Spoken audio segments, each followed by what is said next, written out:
سنريهم آياتنا في الآفاق وفي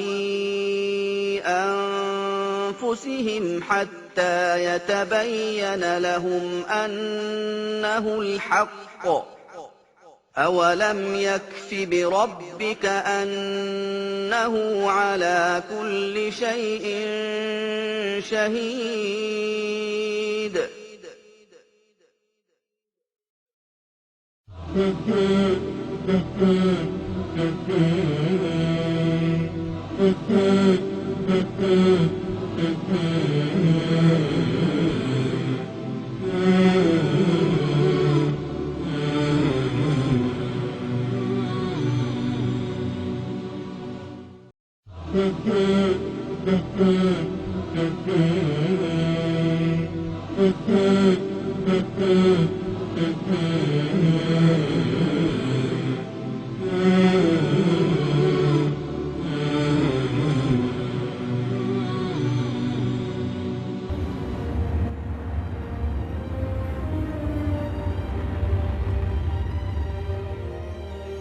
ها هي حضارة القرن العشرين تشهد ذرى تقدم البشرية بالابتكارات العصرية،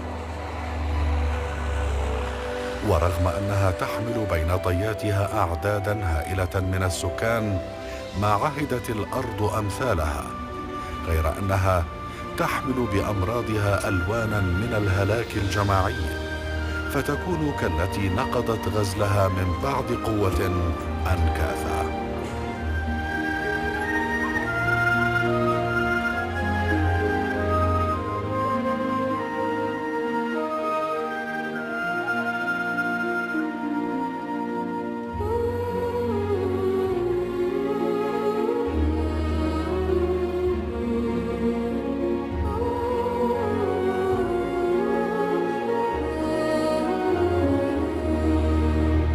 ولو أنها أرادت تقديم تطور، فإن المسائل والتحديات التي تواجهها تغطيها، بحيث لا تسمح لها مجالا أكثر من دراسة الموضوع مع العجز عن أن تقدم له حلا مرضيا.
يدعي بعض المستشرقين بأن الموت هو الموت للذبائح من أبقار وخراف وطيور، والحيوان الأعجم المشرف على الموت هل يفهم باللغة العربية أم بغيرها حتى يذكر عليه اسم الله عند ذبحه، بل ولا يؤكل ما لم يذكر اسم الله عليه. ويقولون إننا معشر الشرقيين لنوغل ونغرق في أمور غريبة لا مردود لها، غيبيات لا ندركها ولا نعلمها.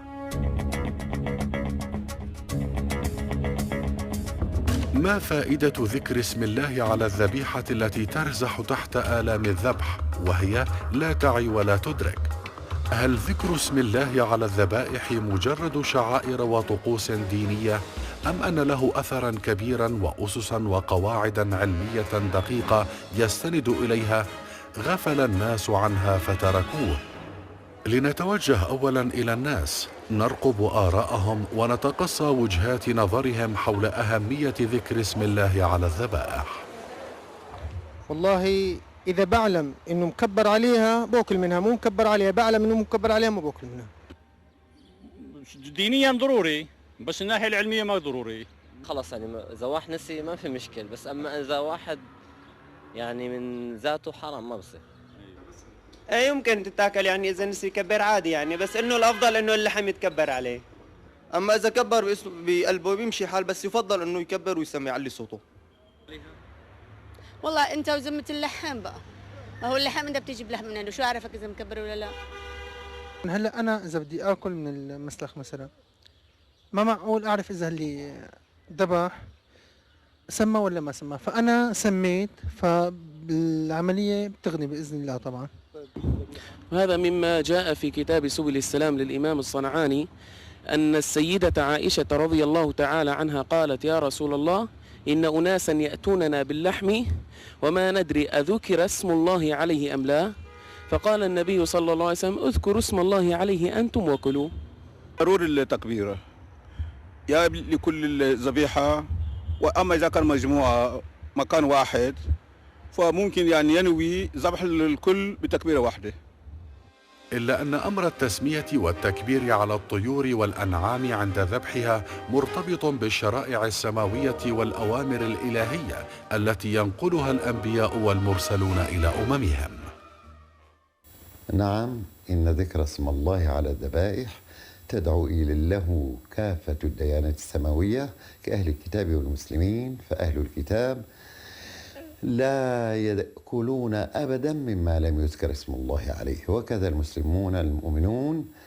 وبما أن أصلنا واحد من سيدنا آدم عليه السلام، فإن أصل الدين واحد بدليل الآية القرآنية: كان الناس أمة واحدة، لم يكن هناك ملحد أو منكر لكتاب الله، بل كان منهم الطائع والعاصي، فبعث الله النبيين مبشرين ومنذرين، مبشرين الطائعين ومنذرين العاصين.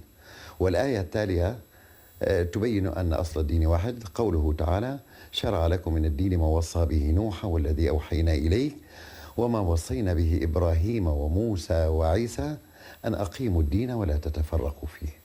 وما تكرار الآيات القرآنية الخاصة بالتكبير 8 مرات إلا دليل قوي على وجود أمر هام بالغ الأهمية جدا.